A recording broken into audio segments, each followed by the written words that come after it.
Children, I hope you have gone through my previous videos and done all the work that was assigned to you. Let us now proceed further. Today we are going to start with the chapter electrochemistry. Now this is a branch of chemistry which deals with relations between chemical reactions and electricity.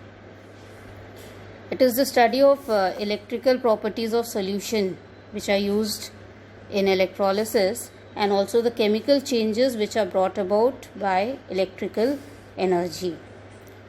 This branch is important because it's used in industry, instruments and devices.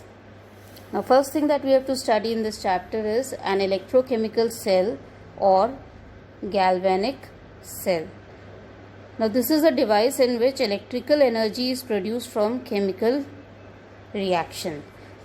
It is also called as voltaic cell. Now it consists of two electrodes which are immersed in solutions of their respective salts. Now they are connected externally by a metallic wire through a voltmeter or an ammeter. See over here. Okay. Switch, and internally by a salt bridge. So internally they are connected by this bridge like structure which is called as salt bridge, and over here they are connected by externally by voltmeter. Alright, when the circuit is completed by closing the switch, a redox reaction takes place.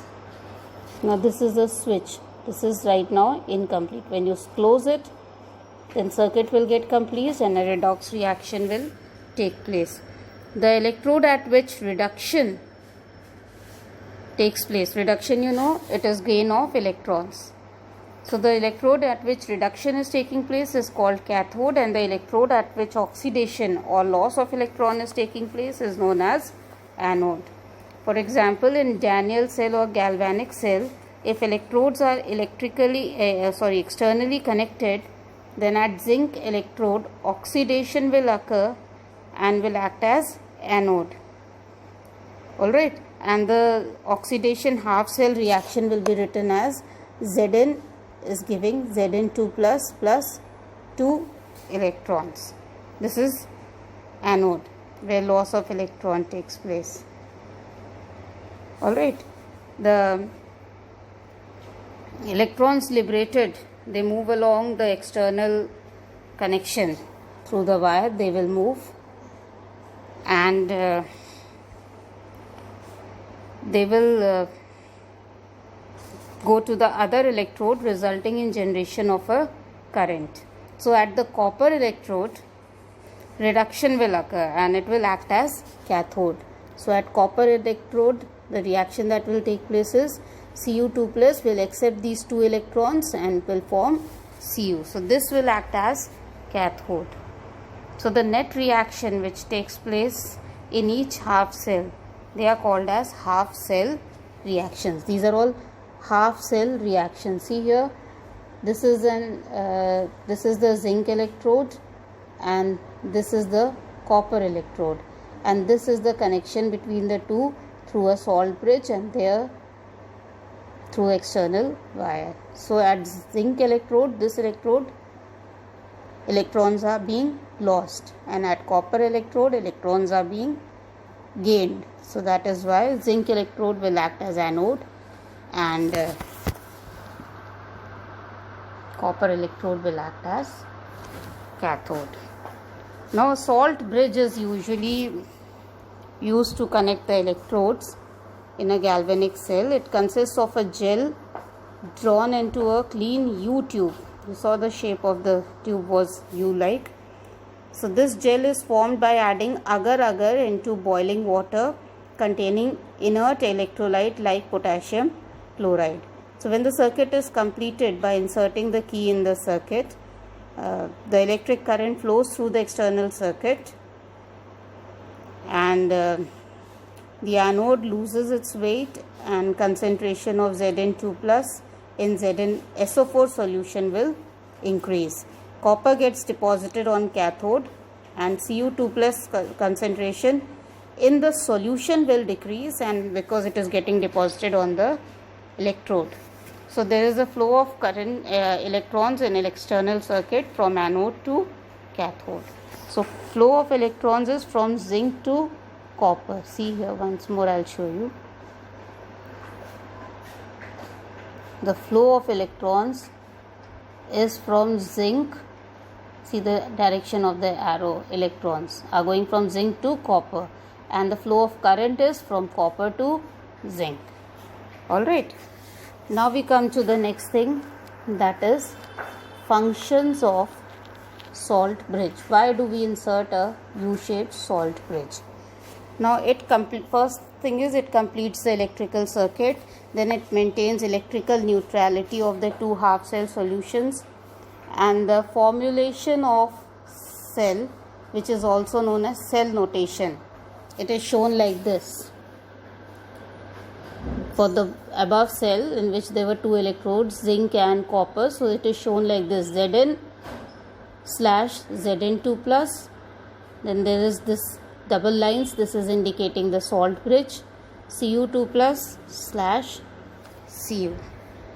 See, you saw in the half equations Zn was losing electrons, so first you will write Zn and then you will write Zn2 plus. Copper was gaining electrons, so first you will write, initially it was Cu2 plus and then it became Cu, and in between are the two lines for indicating the salt bridge, and this 1m which is written over here, this is the molarity. Okay. Now the above cell representation can be understood like this. Anode is Zn and Zn2 plus. First anode is written in any cell notation. First you write anode, then you write the cathode. Cathode is Cu2 plus /Cu. Okay.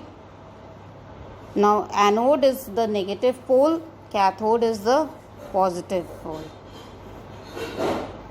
Now for your memory purpose, for remembering purpose, always remember that left side is anode, right side is cathode, in between is the salt bridge, and then in anode always oxidation will take place, in cathode reduction will take place.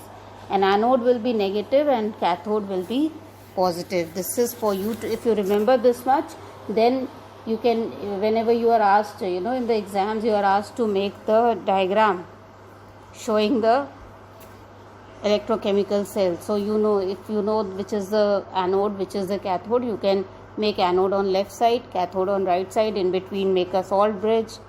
Alright, so negative side will always be anode and positive will be cathode, because oxidation is taking place in anode and reduction in cathode. Alright, now next we come to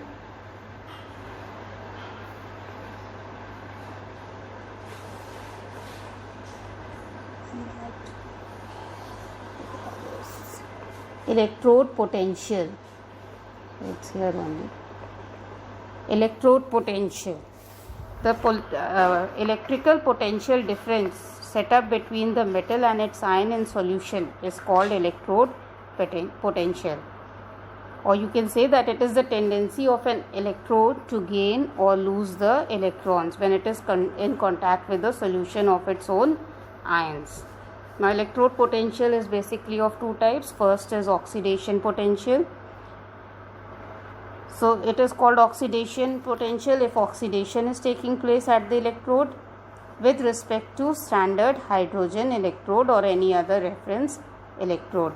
So oxidation potential means that electrode has the tendency to lose electrons. So the equation will be M will be giving the electrons. It will form cations, Mn plus Ne minus. Now next, reduction potential. Reduction potential, when electrode in the electrode reduction is taking place with respect to standard hydrogen electrode or any other reference electrode, and it has a tendency to gain electrons. So the reaction will be like Mn plus will gain N electrons to give you M. So the electrode potential depends upon the nature of the metal and its ion, concentration of ions in solution, and temperature. Next we come to standard electrode potential, which is represented by E0. So if in a half cell the metal rod is suspended in its 1 molar solution and temperature is kept at 298 Kelvin, then the electrode potential is called standard electrode potential. Now if it is a gas that is involved, then the standard conditions will become 1 atmosphere pressure and 298 Kelvin. So for a particular electrode, standard oxidation potential is reverse of standard reduction potential. For example, if standard oxidation potential of zinc is minus 0.76 volts, I told you na, it should oxidation will always be minus, then reduction potential will be plus 0.76 volts. Okay, because reduction is given as value of reduction is in plus and oxidation is in minus. Now next we come to EMF or cell potential of a cell.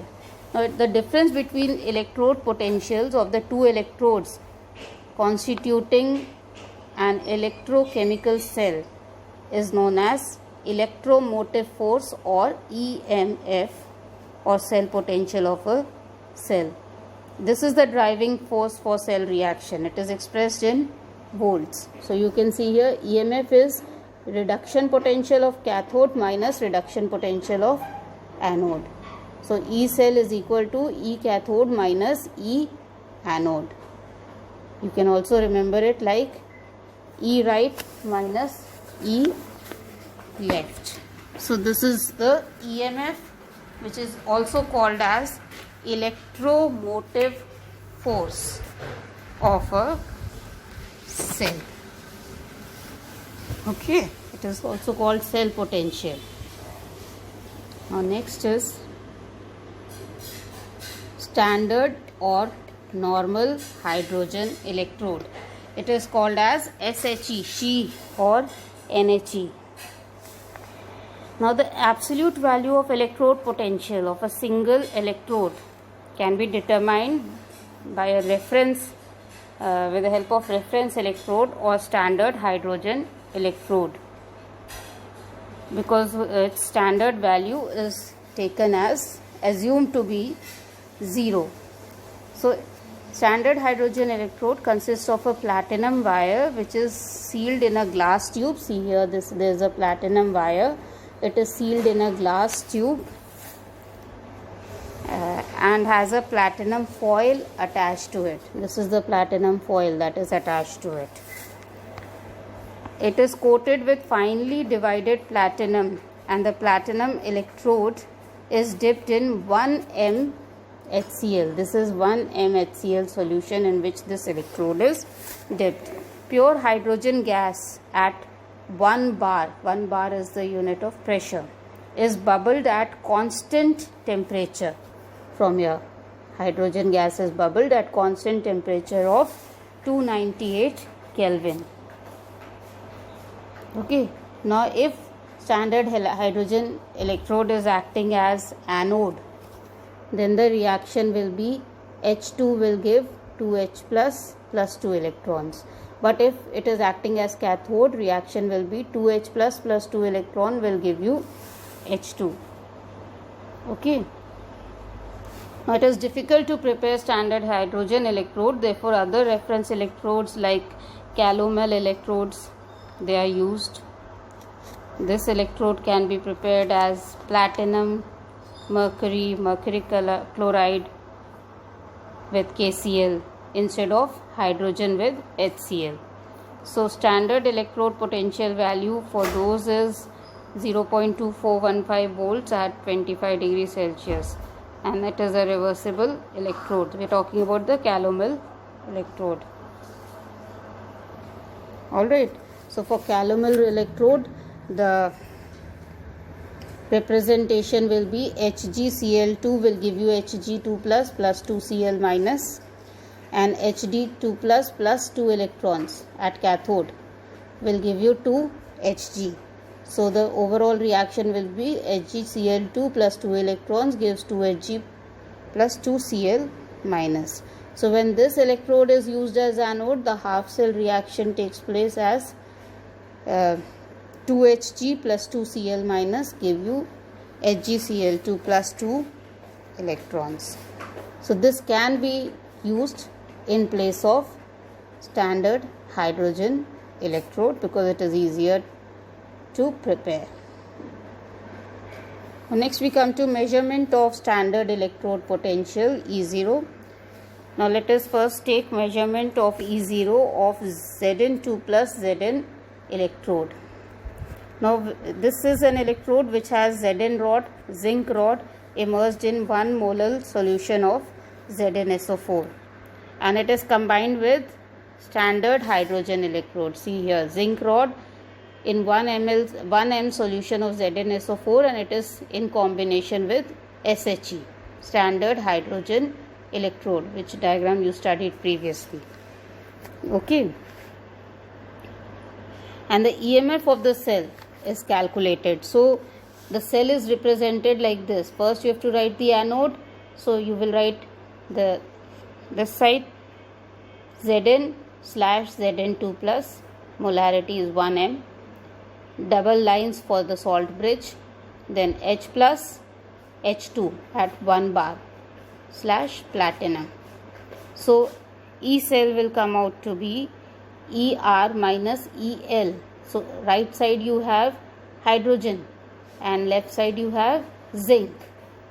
So the value has come out for the EMF of cell, it was 0.76. So instead of E cell we can write here 0.76. You know standard hydrogen electrode value, I already told you, we take it as, assume it as 0. So this value can be calculated, and this comes out as minus 0.76 volts. So in this way calculation is done by comparing it with using the standard hydrogen electrode as reference. Similarly, let us see measurement of E0 of copper electrode. For copper electrode, a cell is constructed by immersing copper electrode in 1 m CuSO4. See here, copper rod is there, we put it in 1 m copper sulfate, we attach a salt bridge and connect it to standard hydrogen electrode. Cell representation is like this, P2 H2 1 bar slash H plus 1 m. This is the representation for platinum hydrogen standard hydrogen electrode. Then salt, for the salt bridge 2 lines, then Cu2 plus 1 m slash Cu.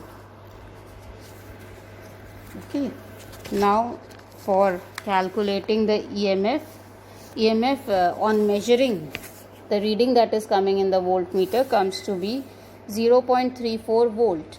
So here E0 is equal to ER minus EL. So ER in this case is E of copper and this is of E of hydrogen. So 0.34 is equal to E of copper minus 0. So E0 comes out to be 0.34.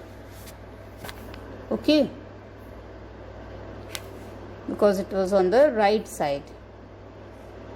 If it is on the left side, value will come out to be negative. Remember this always.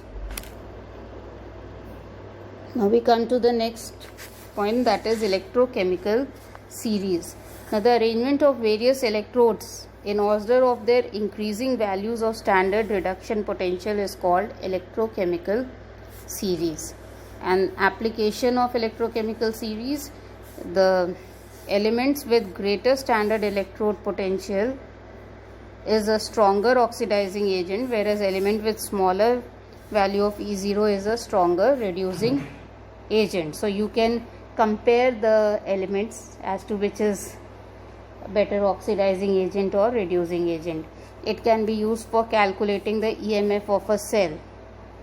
Okay, electrode potential of both electrodes are taken to be reduction potential. If EMF of cell is positive, reaction is feasible in the given direction. E0 cell minus E0R minus E0L. So if this is positive, the reaction is feasible. Now predicting the feasibility of reaction, already I told you just now that the difference of higher reduction potential electrode and lower reduction potential, if it gives positive EMF value, then the reaction is feasible. You can predict whether a metal can displace other metal. A metal which is placed at a higher position in electrochemical series will displace the metal which is present at a lower reduction potential from its salt solution. So this is the use of electrochemical series. You go through this much and the remaining we will do later in the next video.